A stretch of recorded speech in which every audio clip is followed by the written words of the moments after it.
जय हिंद साथियों, आप सभी का स्वागत है आईटीएल क्लासेस के इस यूट्यूब चैनल पर। और आज की क्लास में हम आपको जो यूपी पुलिस 2023 की भर्ती आने वाली है तो उसकी सिलेबस, एग्ज़ाम पैटर्न एवं उसके पीएसटी और पीईटी टेस्ट के बारे में बात करेंगे। और मेडिकल टेस्ट में क्या क्या चीज़ें होती हैं तो उस मेडिकल टेस्ट पर हम एक अलग से वीडियो बनाएंगे, क्योंकि मैंने यूपी पुलिस 2018 का खुद मेडिकल टेस्ट दिया है तो मुझे पता है कि क्या क्या चीज़ें चेक होती हैं। तो उस पर हम बहुत डिटेल में बात करेंगे। ठीक है, सबसे आज की जो वीडियो है इसमें हम जो बात करेंगे जो इस टॉपिक पे वो है आपका, पहले तो हम डाल लेते हैं अपना एडमिन क्या है, यूपी पुलिस कांस्टेबल 2023, क्योंकि अब 22 तो रहा नहीं है, 23 का एग्जाम ही मान लीजिए। तो 2023 में जो एग्जाम आएगा तो उस पर नोटिफिकेशन वगैरह के बारे में हम बात कर चुके हैं। हम यहाँ बात करेंगे इसके एग्जाम पैटर्न की। ठीक है, सबसे इम्पोर्टेंट है जो रिटन एग्जाम है उसका एग्जाम पैटर्न क्या है, दूसरा सिलेबस पे, ठीक है, और पीएसटी एवं पीईटी। ठीक है, उसके बाद हम बात करेंगे कि सिलेक्शन प्रोसेस क्या है इसका। ठीक है भाई, सिलेक्शन प्रोसेस पर इसके अलावा सिलेक्शन प्रोसेस के साथ साथ हम जो बात करेंगे कि जो पीएसटी और पीईटी ये क्या है, ये फिजिकल स्टैंडर्ड टेस्ट होता है, पीईटी होता है फिजिकल इफिशियंसी टेस्ट। ठीक है, तो इस पर बात करेंगे। इसके अलावा फिर हम बात करेंगे कि जो इसका मेडिकल टेस्ट है उसमें आज हम मेडिकल टेस्ट में थोड़ा सा फॉर्मली चलेंगे, बता देना कि चेक क्या क्या होता है। बाकी डिटेल में हम बात करेंगे कि कौन कौन चीज़ों में प्रॉब्लम कहाँ कहाँ आ सकती है, उन पर फिर मेडिकल टेस्ट के लिए अलग से एक वीडियो बनाएंगे जहाँ पर हम आपको एक एक पॉइंट बताएंगे। अगर आपके कहीं थोड़ी बहुत प्रॉब्लम भी है तो आप उसे कैसे अभी दूर कर सकते हैं, अभी आपके पास टाइम है तो उन पर भी बात करेंगे। तो सबसे पहले हम यूपी पुलिस कांस्टेबल के एग्जाम पैटर्न की बात कर लेते हैं। और एक चीज़ और साथ साथ समझ लेते हैं कि एज लिमिट, क्योंकि बहुत सारे बच्चे अक्सर क्वेश्चन करते रहते हैं सर इसकी एज लिमिट क्या है, तो हम एज लिमिट पर और बात करेंगे। तो सबसे पहले हम इसी पे बात कर लेते हैं भाई एज लिमिट क्या है, ये सबसे ज़्यादा चर्चा में रहता है। तो एज लिमिट चूंकि अभी क्या है कि 2 साल से ये भर्ती लगभग आई नहीं है ना, 19 के बाद ना 21 में आई और ना ही 22 में आई। ठीक है, तो अब ऐसे में इम्पोर्टेंट जरूरी है कि ये समझ पाना कि 2023 के अंतर्गत जो ये भर्ती आ रही है, हालांकि 2 साल से आ रही थी, लेकिन अब ये है कि उम्मीद है कि जल्दी फरवरी तक आ जानी चाहिए, या जनवरी 15 जनवरी से के बाद तक वो नोटिफिकेशन आ जाना चाहिए, इसका फॉर्म फिल हो जाना चाहिए। ठीक है, अब हम बात करेंगे कि इसकी एज लिमिट की। देखो एज लिमिट क्या है, इसमें जो जनरल कैटेगरी के हैं, ठीक है, जनरल हो चाहे ओबीसी हो या, ठीक है, हाँ, जनरल कैटेगरी की जो एज है वो एज आपकी कितनी है, 18 से 22 वर्ष, 22 ईयर्स। और ये मेल के लिए है, ये ध्यान रखना। फीमेल कैटेगरी में इन्हें 3 साल एक्स्ट्रा मिल जाते हैं, तो यहाँ पर हो जाएगा 18 से 25 साल जनरल कैटेगरी में। या इसके अलावा जैसे ओबीसी भी हैं या एससी हैं या एसटी हैं, तो इन सभी के लिए जो एज है वो कितनी है, 18 से 27 कितने साल। महिलाओं में वही 3 साल की और छूट मिल जाएगी, तो यहाँ 30 साल तक हो जाएगी। इसके अलावा कैटेगरी वाइज छूट भी है, जैसे अगर मैं बात करूँ ओबीसी में 3 साल की छूट है, एससी में 5 साल की छूट है, ठीक है, ऐसे एसटी में शायद 7 साल की छूट है, पीडब्ल्यूडी में अलग छूट है। तो ये जो है ये डिस्काउंट है, इसे बोलते हैं एज रिलैक्सेशन। ठीक है भाई, ये एज में छूट जो है वो ये है। तो ये तो है एज लिमिट। अब हम बात करते हैं कि इसका एग्जाम पैटर्न क्या है, वो भी देखो इंपॉर्टेंट है। एग्जाम पैटर्न की अगर बात करें तो ध्यान समझो, इस एग्जाम पैटर्न में क्या क्या आता है सिलेबस। सबसे पहली बात आपका आता है जीके यानी जनरल नॉलेज, दूसरा है आपका हिंदी, तीसरा है आपका रीजनिंग, और चौथा है आपका मैथ्स या क्वांटिटेटिव एप्टीट्यूड। यानी ये 4 टॉपिक जो है वो आते हैं। अब इनमें से कितने कितने क्वेश्चन आते हैं वो भी जरा समझ लो। जीके के जो क्वेश्चन आते हैं वो 38 क्वेश्चन होते हैं, इसके 37, रीजनिंग के 38 और मैथ के 37 क्वेश्चन होते हैं, ठीक है भाई। हालांकि सॉरी, इसके होते हैं 37 और मैथ के होते हैं 38। एक क्वेश्चन 2 नंबर का होता है, तो ये लगभग कितना हो गया 76 नंबर, और ये हो गए 74, ये भी हो गए 74, ये भी हो गए 76। टोटल जोड़ोगे तो ये 150 क्वेश्चन बनेंगे, 150 क्वेश्चन होते हैं, और ये टोटल 300 मार्क्स के बनेंगे। हालांकि अगर आप पेपर देखेंगे प्रीवियस ईयर में, तो मैथ का ये एक्चुअली होता क्या है, इसमें कोई सेक्शन नहीं होता कि मैथ रीजनिंग इतना इतना फिक्स है।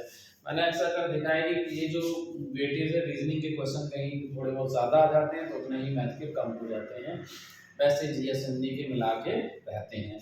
तो ये जो पोर्शन है ना एक्चुअली, जैसे अगर एसआई की बात करूँ, यूपी पुलिस एसआई का, तो उसका एक फिक्स पैटर्न है कि भाई इतने 40-40 क्वेश्चन आने हैं। इसमें थोड़ा बहुत नंबर ऊपर नीचे हो जाता है, लेकिन जो पैटर्न है वो यही है, ठीक है, क्योंकि ऑफलाइन एग्जाम है, और अभी तक जितने प्रीवियस एग्जाम जो कांस्टेबल हुए तो सब ऑफलाइन ही हुए हैं। हो सकता है कि पैटर्न चेंज करके ऑनलाइन करें तो वो नोटिफिकेशन में पता चलेगा, लेकिन अभी तक कांस्टेबल का जो एग्जाम है वो ऑफलाइन ही होता रहा है, तो उम्मीद है कि ऑफलाइन ही होगा। तो आप अपने पैटर्न का इसी आधार पर तैयारी करेंगे। रही बात अब सिलेबस की, तो सिलेबस पे हम अलग से डिटेल वीडियो बनाएंगे। इसके अलावा टेलीग्राम चैनल में हम इसका सिलेबस आपको प्रोवाइड कर देंगे, और इस टेलीग्राम चैनल की जो लिंक है वो ऑलरेडी हमने डिस्क्रिप्शन बॉक्स में दे दी है, तो आप वहाँ से टेलीग्राम चैनल को ज्वाइन कर लें, ठीक है भाई। तो ये तो था इसका एग्जाम पैटर्न। अब हम बात कर रहे हैं कि भाई इसका पीएसटी और पीईटी क्या है। पीएसटी और पीईटी एग्जाम, पीएसटी और पीईटी ध्यान रखना होता क्या कि पहले तो इसमें सबसे पहले होता है रिटन एग्जाम। इस एग्जाम में जो क्वालिफाई करते हैं उनको बुलाया जाता है डॉक्यूमेंट वेरिफिकेशन के लिए, डीवी के लिए, डीवी टेस्ट है ना। तो डॉक्यूमेंट वेरिफिकेशन के तुरंत अगले ही तुरंत साथ, जैसे डीवी होगा आपका उसी साथ पीएसटी हो जाएगा, पीईटी नेक्स्ट डे होता है। तो ये आप ध्यान रखना, कभी भी इस सोच में मत रहना कि अलग से डेट आएगी तब आपको टाइम मिलेगा ड्रेस के लिए, तो ऐसा कुछ भी नहीं है। आपका जो कॉल लेटर आएगा वो डॉक्यूमेंट वेरिफिकेशन के लिए आएगा, और वहीं पर पीएसटी के लिए जारी हो जाएगा, पीएसटी भी वहीं हो जाएगा आपका। और पीएसटी में होता क्या क्या है, तो यहाँ पर एक तो है मेल और दूसरी तरफ है फीमेल, तो हम दोनों के साथ बता देते हैं। मेल में क्या होता है, सबसे पहला जो मेजरमेंट होता है वो होता है हाइट का, और ये बहुत इंपॉर्टेंट है। हाइट जो है वो जनरल कैटेगरी की जो अगर आप हैं तो जनरल के हों, चाहे आप एससी हों चाहे ओबीसी हो, सभी में जो हाइट है वो 168 सेंटीमीटर है, ठीक है। अगर आप एसटी के हैं तो आपकी जो हाइट है वो 160 सेंटीमीटर है। इसी प्रकार अगर जनरल एससी एसटी ओबीसी की महिला है तो एक 52 सेंटीमीटर है, और अगर एसटी की फीमेल है तो 147 है, ठीक है। दूसरा अगर मैं बात करूँ चेस्ट की, चेस्ट में जनरल है आप, ओबीसी हैं या एससी हैं, तो इन तीनों कैटेगरी में जो चेस्ट है वो 79 to 84, यानी हर आर्म में 5 सेंटीमीटर मिनिमम जो है वो एक्सपेंशन होना चाहिए। फ्लॉप क्या होता है, जब सांस अंदर खींचते हैं तो ये जो एक्सपेंशन होता है ये मिनिमम 5 सेंटीमीटर आपका होना चाहिए, ठीक है भाई। ये तो है आपका इसका। अगर हम बात करें एसटी का, तो एसटी में जो है वो 77 to 5 यानी 82 सेंटीमीटर, ठीक है, इतना होता है। फीमेल में नॉट एप्लीकेबल है, फीमेल में चेस्ट मेजरमेंट नहीं होता है। तीसरा जो होता है इंपॉर्टेंट, वही साथ के साथ वेट भी होता है। हालांकि वेट जो है वो मेल कैंडिडेट में एप्लीकेबल नहीं है, लेकिन अगर आप देखेंगे पिछली भर्ती में तो उन्होंने वेट मेजरमेंट किया था, लेकिन उसका कोई रोल नहीं था कि कितना कम या ज़्यादा मेल में होना चाहिए, इस पर कुछ भी नहीं था, लेकिन खड़े करके मसलन वेट मेजरमेंट किया गया था, और आपने देखा भी होगा 2018 वाले में, लेकिन ये एप्लीकेबल नहीं नोटिफिकेशन में, और वेट की वजह से किसी को निकाला भी नहीं था या कम नहीं। लेकिन फीमेल कैटेगरी में मिनिमम वेट है, और वो कितना है 48 kg, राइट, हाँ सॉरी 40 kg। मिनिमम जो वेट है वो कितना होना चाहिए, 40 किलो होना चाहिए। फीमेल में है, बाकी किसी में नहीं है, ठीक है। चलो, तो ये तो था आपका पीएसटी। अब हम बात कर लेते हैं पीईटी टेस्ट की। तो पीईटी बहुत सिंपल है, पीईटी का मतलब होता है फिजिकल एफिशिएंसी टेस्ट, इसको हम सामान्य भाषा में रेस भी कह सकते हैं, क्योंकि पुलिस में सिर्फ रेस ही है। तो इसमें क्या है, रेस जो है वो 2 तरीके से, एक तो मेल कैटेगरी के लिए है और एक फीमेल, मेल और फीमेल, ठीक है। मेल के लिए 4.8 किलोमीटर की रेस है और इसके लिए टाइमिंग है 25 मिनट्स, ठीक है। और फीमेल के लिए 2.4 किलोमीटर है, यानी 2400 मीटर कह सकते हैं, और जो टाइम है वो है 14 मिनट्स का, ठीक है, 14 मिनट का। अब एक चीज़ और ध्यान रखना, जो ट्रैक होता है रेस के लिए वहाँ पर ट्रैक बना हुआ होगा, वो ट्रैक ऑलरेडी 400 मीटर का होता है, तो 400 के हिसाब से आपको 12 चक्कर लगाने होते हैं, 12 चौके 48, लेकिन वो 400 तो ज़्यादा ही रहता है, 4.8 मतलब 5 किलोमीटर मान के चलिए। तो ये जो होते हैं इनके 12 चक्कर ट्रैक पे लगाने होते हैं, 12 साइकिल तो पूरे करने होते हैं मेल को, और 6 साइकिल्स पूरे करने होते हैं, यानी 6 चक्कर जो पूरे करने होते हैं वो फीमेल को करने होते हैं, ठीक है। टाइमिंग वही है। अब इसका ये बढ़िया रहता है कि दोनों ही पैर में आपकी चिप बांध दी जाती है, जब आप देने जाएंगे फिजिकल तो देखेंगे दोनों पैर में आपकी चिप बनी हुई है। इसी ट्रैक पे क्या होता है, काफी लंबी यहाँ तक यानी कि मैट बिछी होती है, और वो मैट आप चाहो तो जंप कर जाओ, जैसे अक्सर करते हैं सर ऐसा नहीं कि मैट पे पैर नहीं पड़ा तो क्या रीड नहीं करेगा, ऐसा हो ही नहीं सकता कि आप मैट से कूद कर निकल पाए, क्योंकि काफी चौड़ाई में बिछी होती है, दोनों तरफ मशीनें लगी होती हैं यहाँ।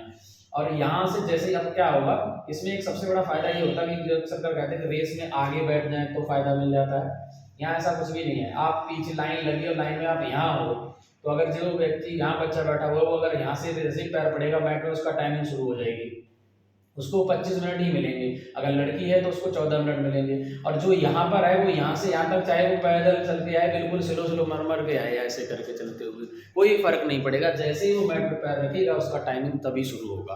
तो आगे पीछे से यहाँ इसमें रेस में कोई फर्क नहीं पड़ता, और दोनों ही पैर में चिप होती है, आप इसे जंप भी नहीं कर पाओगे, तो बड़े आराम से आपके चक्कर काउंट होते हैं। लेकिन आप अपनी सहूलियत के लिए अपने चक्कर जरूर काउंट करें, क्यों, क्योंकि आपको कैसे पता चलेगा कितने चक्कर आपके हो गए हैं। तो सब अलग अलग तरीके से करते हैं, कुछ लोग अपने पेन से पहले ही कलाई पे नंबर लिख लेते हैं, उनको मिटाते रहते हैं, हमने देखा है उस टाइम ऐसा भी करते हैं, और खुद मैंने भी ऐसा ही किया था कि पहले ही पेन से 1 से लेकर 12 तक नंबर लिए और चक्कर पूरा हुआ उसको रगड़ दिया, ठीक है। चलो, तो ये तो था आपका पीईटी का। अब मेडिकल टेस्ट की अगर हम बात करें, हमने आपको पूरा एग्जाम पैटर्न समझा दिया, पीईटी और पीएसटी समझा दिया। सिलेक्शन प्रोसेस की अगर बात की जाए तो सिलेक्शन प्रोसेस पे चलो चलते हैं कि सिलेक्शन प्रोसेस क्या है, क्या क्या चीज़ें हैं। तो आई होप आप ये चीज़ें समझ चुके होंगे कि हाँ क्या हाइट है, क्या चेस्ट वेट और वो तो मैं सब बता चुका हूँ आपको। बाकी मेडिकल टेस्ट पे अगर आप बोलोगे तो कमेंट करके बताना, हम मेडिकल टेस्ट पे भी लेकर आएंगे, लेकिन अभी के लिए फिलहाल तो हमें एग्जाम पर फोकस करना है। तो चलो अब हम बात करते हैं थोड़ा सा सिलेक्शन प्रोसेस पे। ध्यान समझो सिलेक्शन प्रोसेस क्या है इसका, सिलेक्शन प्रोसेस क्या है इसका। सिलेक्शन प्रोसेस में सबसे पहले तो आपका होगा रिटन टेस्ट, ठीक है, रिटन एग्जाम होगा, और इस एग्जाम को आप पास अगर करते हैं तब आपका पीएसटी और टीईटी होगा, और ये दोनों ही पास करने पड़ेंगे आपको। पीईटी और पीएसटी में पास होते हैं तो आएगी फाइनल लिस्ट, ठीक है, उसके बाद होगा मेडिकल टेस्ट।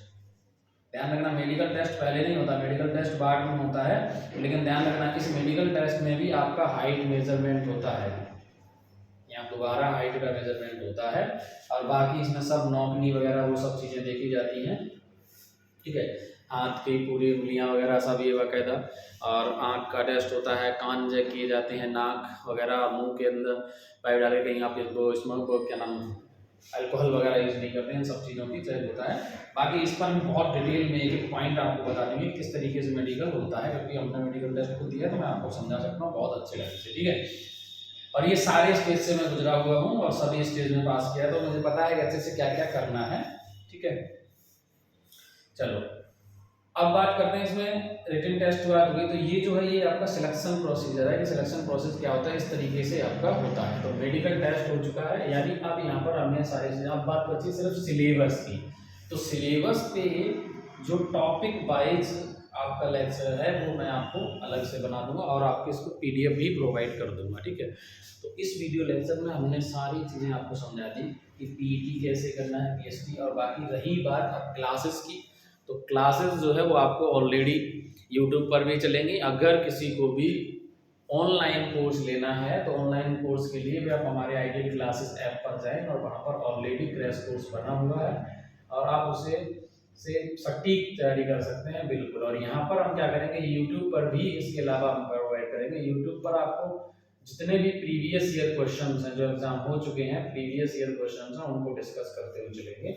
और अगर किसी को चैप्टर वाइज एक एक चैप्टर ढंग से पढ़ना है, टॉपिक वाइज क्लासेस अटेंड करनी है, तो आइडियल क्लासेस ऐप डाउनलोड करो और वहाँ से यूपी पुलिस जो कांस्टेबल है उस भर्ती परीक्षा का क्रैश कोर्स ले सकते हैं।